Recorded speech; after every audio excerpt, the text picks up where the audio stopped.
Hi every one, welcome back. അപ്പോൾ നമ്മൾ ഇന്ന് ഡിസ്കസ് ചെയ്യാൻ പോകുന്നത് 3 hours എങ്ങനെ നമ്മുടെ 100 മാർക്സിൻ്റെ പേപ്പേഴ്സ് അറ്റൻഡ് ചെയ്യാം എന്നുള്ളതാണ്. നമുക്കറിയാം, നമ്മളിപ്പോൾ എല്ലാ കാര്യങ്ങളും നോക്കിയിട്ടുണ്ട്. RTP, MTP, പ്രീവിയസ് ഇയറിലെ ക്വസ്റ്റ്യൻസും മോക്കും ഒക്കെ അറ്റൻഡ് ചെയ്തിട്ടുണ്ട്. എല്ലാത്തിനെ കുറിച്ചൊരു ഐഡിയ ഉണ്ട്. പക്ഷേ അറ്റ് ദ എൻഡ് ആ എക്സാം ഹോളിൽ ഇരിക്കുമ്പോൾ 3 hours നമ്മുടെ പേപ്പറിൽ നമ്മൾ എന്ത് എഴുതി വയ്ക്കുന്നോ അവിടെയാണ് നമ്മുടെ ഫൈനൽ റിസൾട്ട് ഇരിക്കുന്നത്. So time management is everything. നമുക്കറിയാം 3 hours എന്ന് പറയുമ്പോൾ ടോട്ടൽ 180 minutes. ഈ 180 minutes ആദ്യത്തെ 15 minutes നമ്മുടെ കൂൾ ഓഫ് ടൈമാണ്. അത് കഴിഞ്ഞ് ബാക്കി ഒരു 15 minutes ബഫർ ടൈമും ഒക്കെ മാറ്റി കഴിഞ്ഞാൽ നമുക്ക് നെറ്റായിട്ട് കിട്ടുന്നത് 150 minutes. ഈ 150 minutes എന്ന് പറയുമ്പോൾ ഒരു മാർക്കിൻ്റെ ക്വസ്റ്റ്യൻ അറ്റൻഡ് ചെയ്യാൻ നമുക്ക് കിട്ടുന്നത് 1.5 minutes. അപ്പോൾ 4 മാർക്കിൻ്റെ ചെയ്യാനായിട്ട് 6 minute, 20 മാർക്സിൻ്റെ ഒരു ക്വസ്റ്റ്യൻ ചെയ്യാനായിട്ട് നമുക്ക് എടുക്കാവുന്നത് 30 minutes. ഈ ഒരു കാൽക്കുലേഷൻ എപ്പോഴും നമ്മുടെ മൈൻഡിൽ വയ്ക്കാം. കാരണം അതിൽ കൂടുതൽ നമ്മൾ മാക്സിമം നമുക്കൊരു 2 minutes ഒക്കെ എക്സ്ട്രാ എടുക്കാം. പക്ഷേ അതിൽ കൂടുതൽ നമ്മൾ എടുത്തു കഴിയുമ്പോൾ നമ്മുടെ അടുത്ത ക്വസ്റ്റ്യൻ ചെയ്യാനുള്ള ടൈം കൂടിയാണ് നമ്മൾ ഡ്രെയിൻ ചെയ്യുന്നത്. സോ എപ്പോഴും ടൈമിൻ്റെ കാൽക്കുലേഷൻ മൈൻഡിലുണ്ടായിരിക്കാം. ദെൻ എങ്ങനെ അറ്റൻഡ് ചെയ്യാം, എങ്ങനെ ഈ അവേഴ്സ് നമുക്ക് യൂട്ടിലൈസ് ചെയ്യാം. ഞാൻ പറഞ്ഞപ്പോൾ ആദ്യത്തെ 15 minutes നമ്മുടെ കൂൾ ഓഫ് ടൈമാണ്. കൂൾ ഓഫ് ടൈമിൽ ഒരിക്കലും നമ്മുടെ കമ്പൽസറി ക്വസ്റ്റ്യൻ നോക്കാൻ നിൽക്കരുത്. ദാറ്റ് ഈസ് ഫസ്റ്റ് ക്വസ്റ്റ്യൻ എന്തായാലും നമ്മൾ ചെയ്തേ പറ്റുള്ളൂ. അപ്പോൾ അതിന് വേണ്ടിയിട്ട് ടൈം സ്പെൻഡ് ചെയ്യാണ്ടിരിക്കുക. ടോട്ടൽ ഇപ്പോൾ 6 questions ആണെങ്കിൽ അതിൽ ഫസ്റ്റ് 1 കമ്പൽസറി ആണ്. റിമൈനിങ് ക്വസ്റ്റ്യനിൽ ഒരെണ്ണം നമുക്ക് അവോയ്ഡ് ചെയ്യാൻ പറ്റും. അപ്പോൾ കൂൾ ഓഫ് ടൈമിൽ എന്താ ചെയ്യേണ്ടതെന്ന് പറഞ്ഞാൽ എല്ലാ ക്വസ്റ്റ്യൻസും ഗോ ത്രൂ ചെയ്യുക. ക്വസ്റ്റ്യൻസ് ഗോ ത്രൂ ചെയ്യുമ്പോൾ ഒരിക്കലും ഫുള്ളി വായിക്കാൻ നിൽക്കരുത്.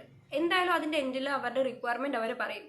ആ റിക്വയർമെൻറ്റ് നോക്കുക, അതിൻ്റെ സബ് ക്വസ്റ്റ്യൻസ് നോക്കുക. സബ് ക്വസ്റ്റ്യൻസ് ഇപ്പോൾ ഒരു ക്വസ്റ്റ്യന് 4 സബ് ഉണ്ടെങ്കിൽ അതെല്ലാം നോക്കുക. സബ് ക്വസ്റ്റ്യൻസ് എല്ലാം ആൻസർ ചെയ്യാൻ പറ്റുന്നുണ്ടോ എന്ന് നോക്കുക. നമുക്കറിയാവുന്നതാണെങ്കിൽ ടിക്ക് ചെയ്ത് പോവുക. എന്തിനാണെന്ന് വെച്ചിട്ടുണ്ടെങ്കിൽ നമ്മൾ ഒരു ക്വസ്റ്റ്യൻ ഇതിൻ്റെ അകത്ത് അവോയ്ഡ് ചെയ്യണം. ഈ കൂൾ ഓഫ് ടൈമിൽ തന്നെ നമ്മൾ അത് കണ്ടുപിടിക്കാൻ നോക്കുക. ഇപ്പോൾ ബാക്കിയുള്ള റിമൈനിങ് 5 questions നമ്മൾ നോക്കുമ്പോഴത്തേക്കും ഒരു ഇതിൽ നമ്മൾ സ്റ്റക്കാവും. എവിടെയാണോ സ്റ്റക്കാകുന്നത് അതവിടെ നിർത്തുക. എന്നിട്ട് നമുക്ക് പിന്നെ വേണമെങ്കിൽ തിരിച്ചു വരാം. നമ്മളിൽ ഒന്നും കിട്ടാണ്ട് നമ്മൾ എവിടെയെങ്കിലും സ്റ്റക്ക് ആകുമ്പോഴത്തേക്കും എഴുതിയിട്ട് തീരുന്നില്ല, അല്ലെങ്കിൽ എഴുതിയിട്ട് ഞാനത് മറന്നുപോയി എന്നൊക്കെ വരുമ്പോഴത്തേക്കും നമുക്ക് വേണമെങ്കിൽ ഇങ്ങോട്ടേക്ക് വരാം. പക്ഷേ ഇപ്പോൾ തൽക്കാലത്തേക്ക് അതവിടെ നിർത്തുക.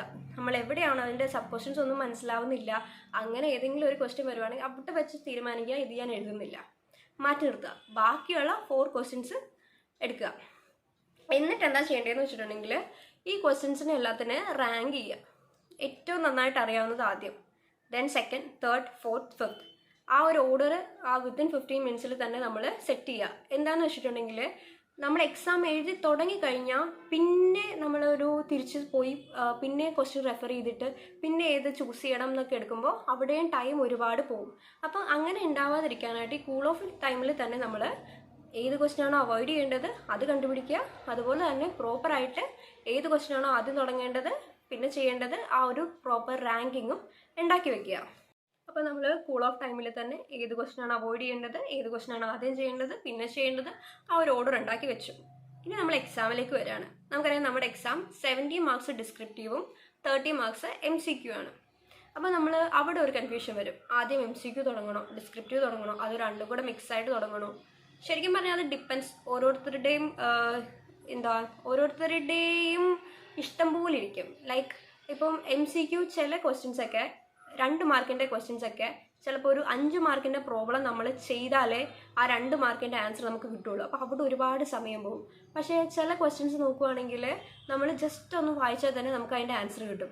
അപ്പം MCQ ഒരു ട്രിക്കിയാണ്. ചിലപ്പോൾ നമുക്ക് ടൈം കൂടുതലെടുക്കും, ചിലപ്പോൾ നമുക്ക് ടൈം കുറവെടുക്കും. ഞാൻ എന്താ ചെയ്തതെന്ന് വെച്ചിട്ടുണ്ടെങ്കിൽ ഈ 70 മാർക്സിൻ്റെ ക്വസ്റ്റ്യൻ ഡിസ്ക്രിപ്റ്റീവും 30 MCQ ആണല്ലോ, ഞാൻ ആദ്യം നമ്മൾ റാങ്ക് ചെയ്ത് വെച്ച ഓർഡറിൽ ഫസ്റ്റ് ഒരു 70 മാർക്സിനുള്ള ഡിസ്ക്രിപ്റ്റീവ് അറ്റൻഡ് ചെയ്യും. എന്നിട്ട് റിമൈനിങ് ഒരു 20 മാർക്സിൻ്റെ നമ്മുടെ MCQ കൂടെ തീർക്കും. ഒരു 2 മണിക്കൂർ 2.25 മണിക്കൂറിനുള്ളിൽ അത്രയും ഭാഗം ക്ലിയർ ചെയ്യാൻ നോക്കും. ഒരു 70 മാർക്സ് സെക്യൂർ ചെയ്യാൻ നോക്കും.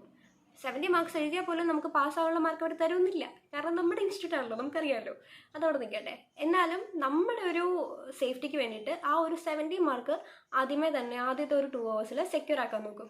അത് കഴിയുമ്പോഴത്തേക്കും നെക്സ്റ്റ് നമ്മൾ ചെയ്യാൻ പോകുന്ന ഡിസ്ക്രിപ്റ്റീവ് അത് കഴിഞ്ഞിട്ട് ചെറിയ MCQ. ആ ഒരു ഓർഡറായിരുന്നു ഞാൻ ഫോളോ ചെയ്തിരുന്നത്. അപ്പം ടൈം നമ്മുടെ കയ്യിൽ നിൽക്കുന്ന പോലെ തോന്നി. കാരണം എന്തായാലും ഇപ്പം ആദ്യത്തെ അത്രയും ഞാൻ കവർ ചെയ്തിട്ടുണ്ടല്ലോ, അപ്പോൾ ബാക്കിയല്ലേ ഉള്ളൂ എന്നൊരു തോട്ട് വരും. അപ്പം നമുക്ക് അത്രയും ടെൻഷൻ വരില്ല. ലാസ്റ്റ് മൊമെൻ്റൊക്കെ നമ്മൾ ഓട്ടായിരിക്കുമല്ലോ, എന്നുവെച്ചാൽ എഴുതി എവിടെയോ പോകും. അത്രയും പേടി വരില്ല. ലൈക്ക് ഇത്രയും ഞാൻ കവർ ചെയ്തിട്ടുണ്ടല്ലോ എന്നുള്ളൊരു ആശ്വാസം ഉണ്ടാവും. അതായിരുന്നു ഞാൻ ഫോളോ ചെയ്തിരുന്നത്. അല്ല, നിങ്ങൾക്കിപ്പോൾ ഫസ്റ്റ് ഡിസ്ക്രിപ്റ്റീവ് കഴിഞ്ഞിട്ടാണ് MCQ എങ്കിൽ അങ്ങനെ ചെയ്യാം, അല്ല MCQ എടുത്തിട്ടാണ് ഡിസ്ക്രിപ്റ്റീവ് എങ്കിൽ അങ്ങനെയും ചെയ്യാം. ഒറ്റ കാര്യമുള്ളൂ, നമ്മുടെ ഉള്ള ടൈം ഇത്രയേ ഉള്ളൂ, അതിനുള്ളിൽ എനിക്ക് ഇത്രയും മാർക്ക് സെക്യൂർ ചെയ്യണം. ആ ഒരു തോട്ട് ആദ്യമേ തന്നെ ഉണ്ടാക്കി വയ്ക്കുക. ബാക്കിയെല്ലാം ഡിപ്പെൻസ്. നന്നായിട്ട് പ്രാർത്ഥിക്കുക, നന്നായിട്ട് പ്രിപ്പയർ ചെയ്യുക, പേടിക്കാതെ എക്സാം എഴുതുക. That's all. Thank you so much. Bye. അടുത്ത വീഡിയോയിൽ കാണാം.